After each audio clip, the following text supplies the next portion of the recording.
Bismillah ya. Slow living. Slow living itu, ini kalau dari bukunya ya, maknanya secara umum filosofi hidup yang menekankan pentingnya memperlambat ritme untuk menikmati momen, mendalami pengalaman, dan menghargai kualitas daripada kuantitas dalam segala aspek kehidupan. Jadi karena memang peradaban kita hari ini agak terlalu cepat, ada pentingnya kita lambatkan sedikit. Nanti di bagian bukunya yang lain beliau bilang begini, slow living itu satu revolusi budaya yang menentang anggapan bahwa lebih cepat selalu lebih baik. Jadi jangan didefinisikan cepat pasti lebih baik. Filosofis slow, kata Honore, bukan tentang melakukan segala sesuatu dengan kecepatan lambat. Jadi meskipun begitu bukan kok terus ayo kalau begitu berlambat-lambat, bukan itu. Tetapi berusaha melakukan segala sesuatu dengan kecepatan yang tepat. Jadi karena sebelumnya kita terlalu cepat, fast culture kan perlu diperlambat. Diperlambat itu biar ketemu ritmenya yang pas. Jadi targetnya bukan berlambat-lambat, tapi menemukan ritme yang tepat, yang pas. Karena kemarin terlalu cepat. Jadi slow living itu bukan hidup yang santai-santai, males-males, nge-slow saja. Tidak begitu. Tapi hidup yang tepat kecepatannya. Kata Honore, menikmati jam dan menit daripada sekedar menghitungnya. Kita selama ini kan lebih banyak menghitung waktu, bukan menikmati waktu. Sudah berapa jam ngaji kita ini? Wah, kurang berapa menit lagi ya. Saya kok rasanya sudah tidak betah ini. Saya kan, kamu tidak bisa menikmati momen, kamu menghitung waktu tiap hari. Wah, sudah kuliah semester 2 sekarang atau semester 3 sekarang, berarti kurang 2 tahun 3 bulan. Kamu ngitung waktu terus. Wah, usia saya sekarang sudah 25 tahun lagi, berarti nanti ditanya kapan nikah ini mesti. Karena kamu ngitung waktu. Kamu tidak bisa menikmati waktu yang kamu lakukan selama ini menghitung waktu. Dan itu menyiksa. Tidak enak menghitung waktu itu. Nah, slow living filosofinya apa? Menikmati waktu, jam dan menit daripada sekedar menghitungnya. Melakukan segala sesuatu sebaik mungkin, bukan secepat mungkin. Filosofi ini tentang kualitas, bukan kuantitas dalam segala hal. Mulai dari pekerjaan, makanan, hingga mengasuh anak. Jadi ini beliau ingin semacam revolusi. Yuk manusia mulai ngerem, manusia mulai melambatkan diri. Jangan terlalu cepat, terlalu ambisius itu merusak.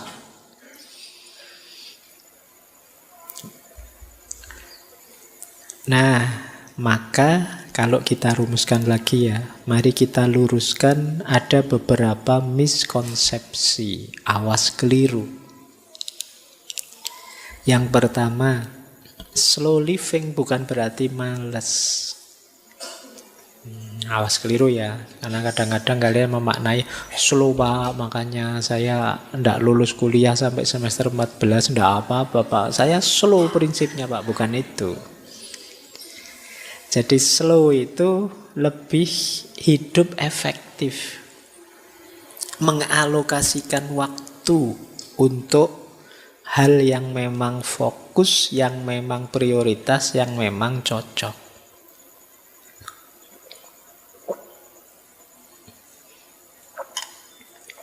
Jadi bukan males. Jadi slow living ini tidak untuk yang males, tapi untuk yang terlalu cepat, untuk mengurangi kecepatannya.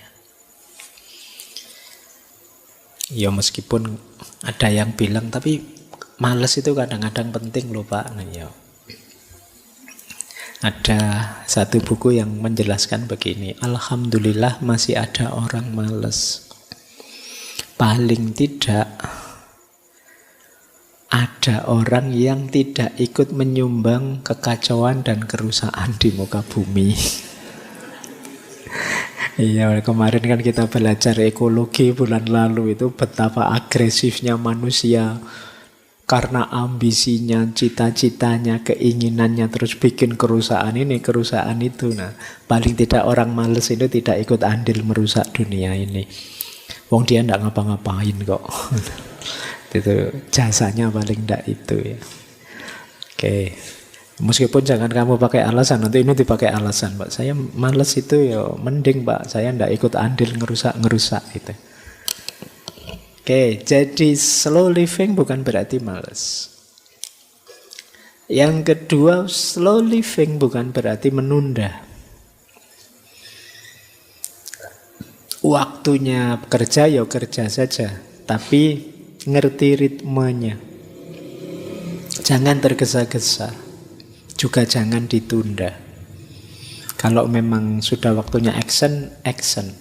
Kita pilih yang paling cocok, waktu yang paling tepat, durasi yang paling sesuai untuk kita. Kita tahu kapan dikerjakan, kapan istirahat. Jadi bukan menunda. Dan juga bukan, nanti ada yang bilang slow living itu kan mungkin gaya hidup cocoknya ya di pedesaan-pedesaan, Pak, daerah dalam. Ini gaya hidup yang penting untuk semua orang. Siapapun perlu gaya hidup yang tepat seperti ini, kata Honor, di kota maupun di desa. Jadi kalau dulu kesannya yang nge-slow itu orang desa, ya mungkin orang desa sudah menjalankan serba sedikit konsep slow living ini, bisa menikmati hidup, bisa mindful. Harusnya gaya di desa menulari yang kota, tapi kan sekarang kebalikannya, gaya kota nular ke desa. Orang desa sekarang tidak kalah ambisius, tidak kalah kemerungsungnya dengan orang kota, tidak kalah fastnya peradabannya. Kalau tidak percaya kalian nanti yang kuliah di sini waktu pulang kampung mesti kaget-kaget. Perubahannya cepat juga di desa kita itu. Nah, jadi ini tidak desa, tidak kota. Jadi tidak hanya untuk negara maju, tapi juga untuk kita. Kita kan sebenarnya juga sudah maju ya. Insya Allah. Iya kan, harus optimis kita. Baik, jadi ini miskonsepsi. Banyak yang salah paham terhadap slow living. Bukan malas, bukan menunda-nunda, juga bukan cocoknya di pedesaan saja. Kata Karl Honore, bersikap lambat berarti mengendalikan ritme hidup sendiri. Engkaulah yang memutuskan berapa cepat harus melangkah dalam konteks apapun. Jika hari ini aku ingin melangkah cepat, aku akan melangkah cepat. Jika besok aku ingin melangkah lambat, aku akan melangkah lambat. Yang kita perjuangkan adalah hak untuk menentukan tempo sendiri. Kita yang tahu siapa diri kita, kapan kita kuat, sejauh mana kita mampu, kapan kita harus istirahat, kita kan yang tahu. Ayo kita putuskan, kita tentukan sendiri. Jangan mau dijajah, diarahkan, diatur tanpa kita pertimbangkan daya dan kekuatan kita. Ini yang diinginkan oleh Honore. Inilah nanti yang disebut slow living. Oke, kita lanjutkan. Sekarang prinsip-prinsipnya. Dari buku-bukunya Honore, kalau saya simpulkan, setidaknya ada 10 prinsip pokok dari slow living. Jadi kalau kalian ingin hidup yang slow, perhatikan 10 ini. Yang pertama, kesadaran. Yang tadi kita sebut mindful tadi. Mari hidup secara sadar. Untuk yang pertama ini ya kita banyak belajar misalnya dari Socrates tentang self-awareness, tuntutan untuk mengenali diri, menyadari diri. Siapa aku? Apa kelemahan-kelebihanku? Aku tipe orang yang seperti apa? Ini kesadaran-kesadaran diri. Di situ nanti kita bisa ngukur, oh saya mampunya sejauh ini. Kalau kerja fisik seperti ini ya saya bisanya yang selevel ini dan seterusnya. Jadi ini yang pertama, kesadaran. Yang kedua, keseimbangan. Jadi slow living itu seimbang. Jangan fokus nyari kesenangan fisik saja, lupa kepuasan batin kita. Atau mengejar ambisi kepuasan batin saja, lupa kesehatan fisik kita. Harus seimbang. Pikiran, mental kita, jasmani kita, rohani kita itu harus seimbang, semuanya kita urusi dengan baik. Jadi kalau dalam agama ditambahi lagi ya dunia ya akhiratnya. Harus seimbang.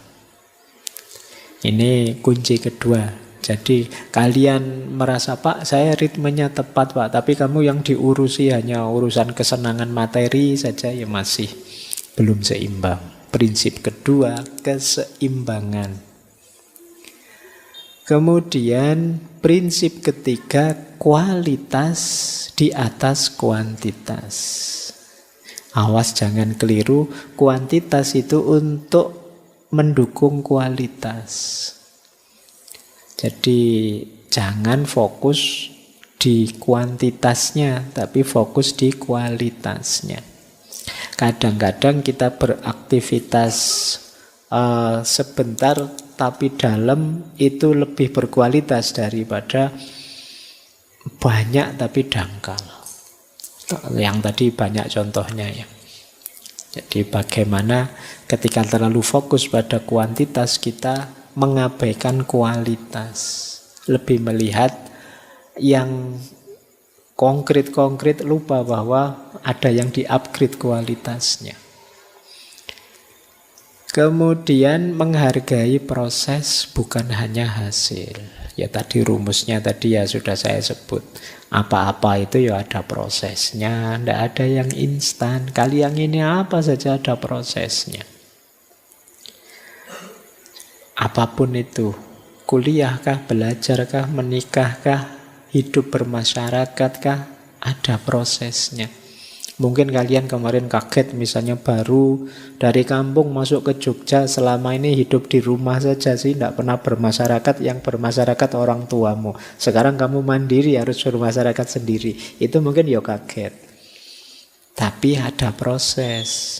Jangan drop dulu, ada prosesnya. Yang baru nikah mungkin juga kaget. Kemarin hidup sendiri, sekarang bersama ada pasangannya. Itu mungkin ya penyesuaiannya panjang, ada proses. Jangan baru nikah 2 hari sudah sambat nyari konsultan.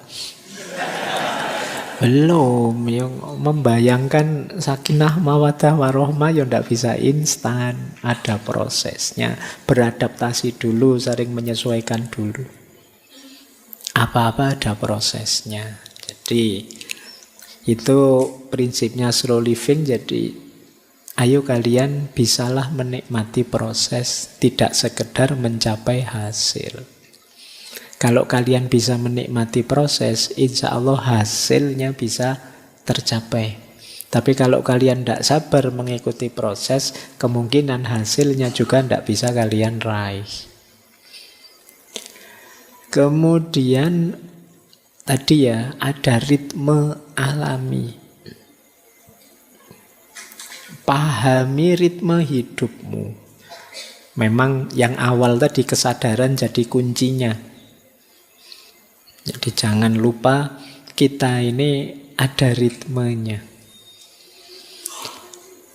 Kapan kerja, kapan istirahat, ada ritmenya. Di titik mana kalian mulai lelah, mungkin saatnya kalian mengurangi banyak kegiatan dan lain sebagainya. Kemudian kesederhanaan, simplicity. Sederhananya konsep simplicity itu jangan memasukkan, melibatkan, nambah-nambah aktivitas kegiatan yang tidak ada hubungannya dengan dirimu atau tujuan-tujuanmu.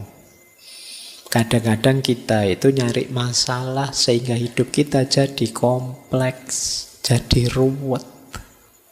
Bukan beban kita ikut-ikutan komen misalnya, terus dibantah orang, kita ngamuk jadi rame. Itu nyari masalah. Seperti kata Lao Tzu itu ya. Jadi hidup kita itu simple, tapi kita yang bikin ruwet sendiri. Ayo kita hidup simple saja, to the point saja, kita nikmati prosesnya. Yang tidak penting, posisikan sebagai tidak penting. Yang sekunder ditaruh di sekunder, yang tersier ditaruh di tersier. Biar tidak ruwet. Kalian pilahlah tadi ya, ini kebutuhan, ini cuma keinginan.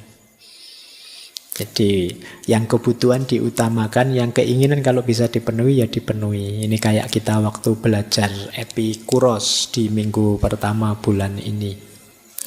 Kemudian keberlanjutan, perhatikan aspek keberlanjutan ini. Ya tentu saja pertama-tama keberlanjutan ekosistem lingkungan kita.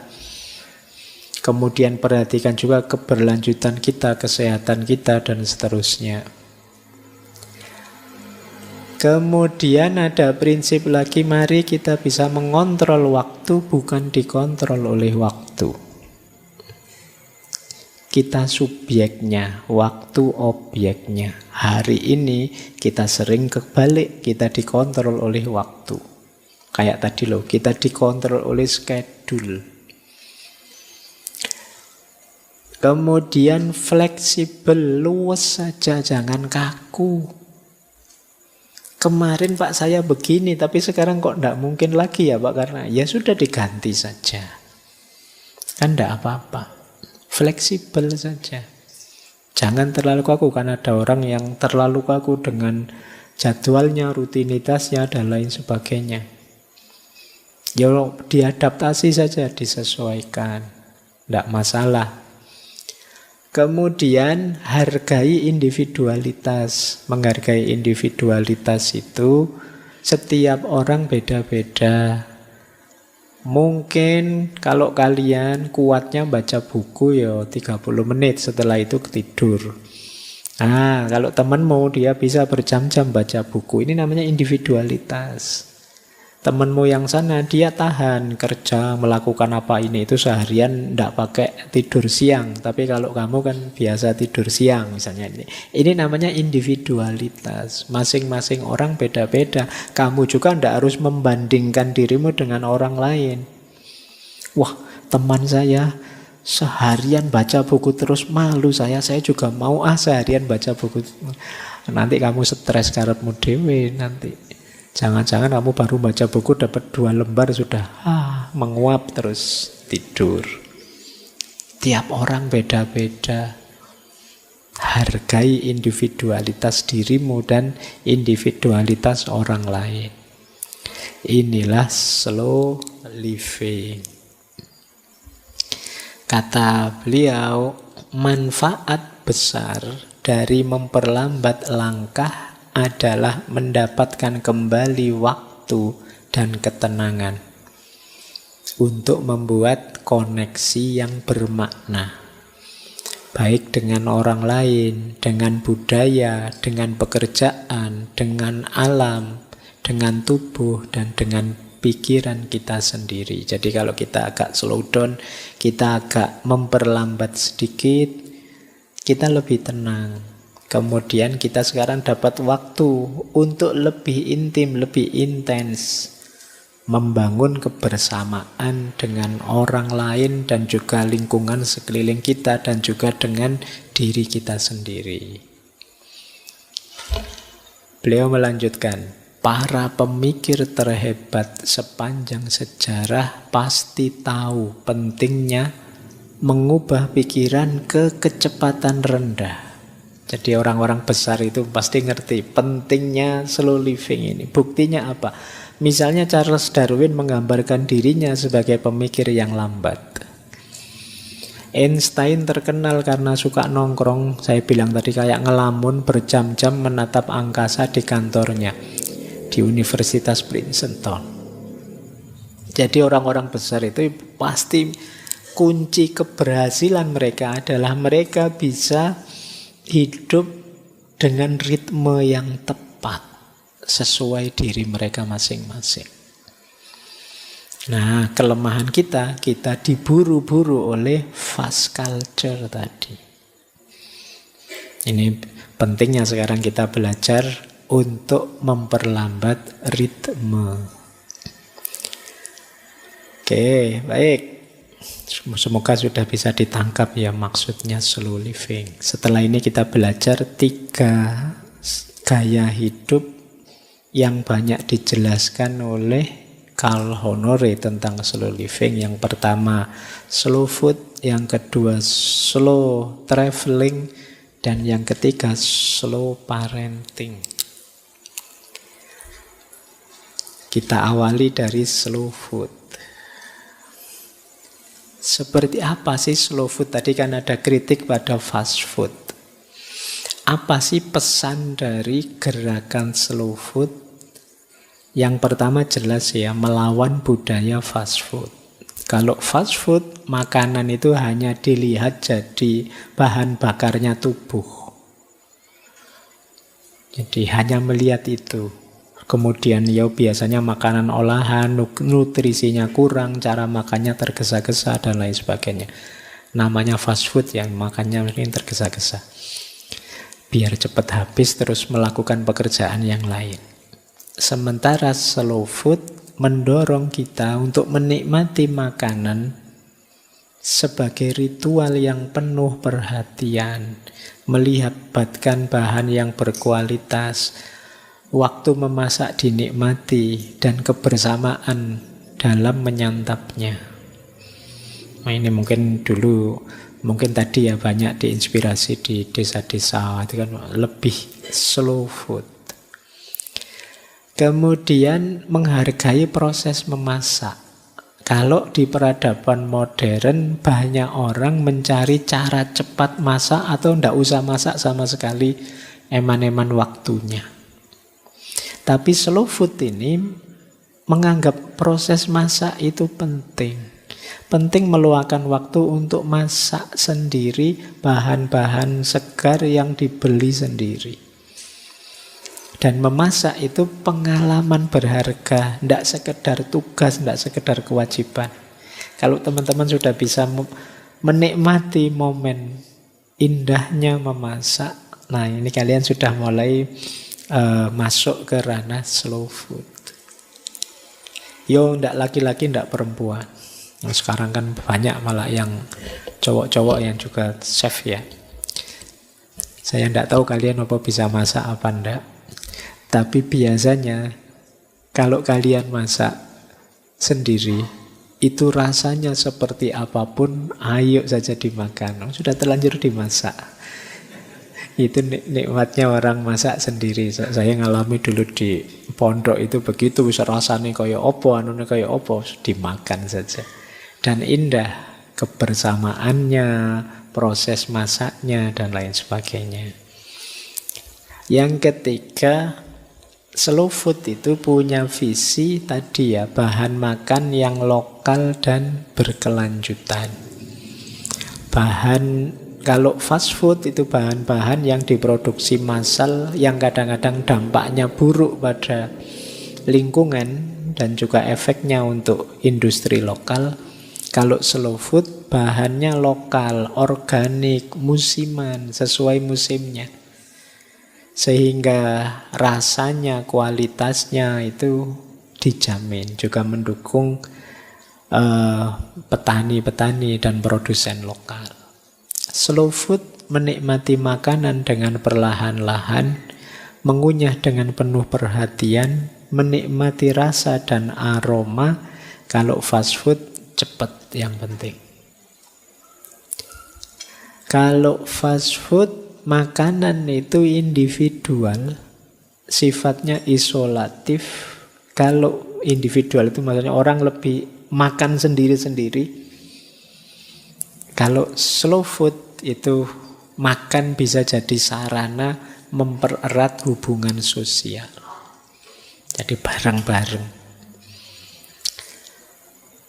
Slow food ini menghargai tradisi kuliner lokal. Kalau fast food itu biasanya pakai standar global. Ini gerakan yang tadi ya diawali di Itali. Kalau yang dikagumi oleh Carl Honore itu tradisi kuliner itu ya Itali dan Perancis. Itu mereka kalau makan itu ada ritualnya sendiri yang mungkin kalian melihatnya agak ribet, tapi itulah bagian dari menikmati makanan. Baik, ini satu project sendiri, gimana kita mempopulerkan slow food. Boleh nanti kalian mungkin ada yang terinspirasi bikin semacam upaya ya. Yang lain-lain pakai judul fast food, kamu mungkin bikin warung yang judulnya slow food. Nanti masaknya lama ndak apa-apa, dinikmati. Jadi nanti kalau pelanggannya nggak pakai lama ya, oh ndak bisa, di sini slow food. Jadi kita santai, silakan dinikmati. Baik, ini yang jadi fokusnya. Oke, saya akhiri sekian. Kurang lebihnya mohon maaf. Wallahul muwafiq, wallahu a'lam bissawab. Wassalamualaikum warahmatullahi wabarakatuh.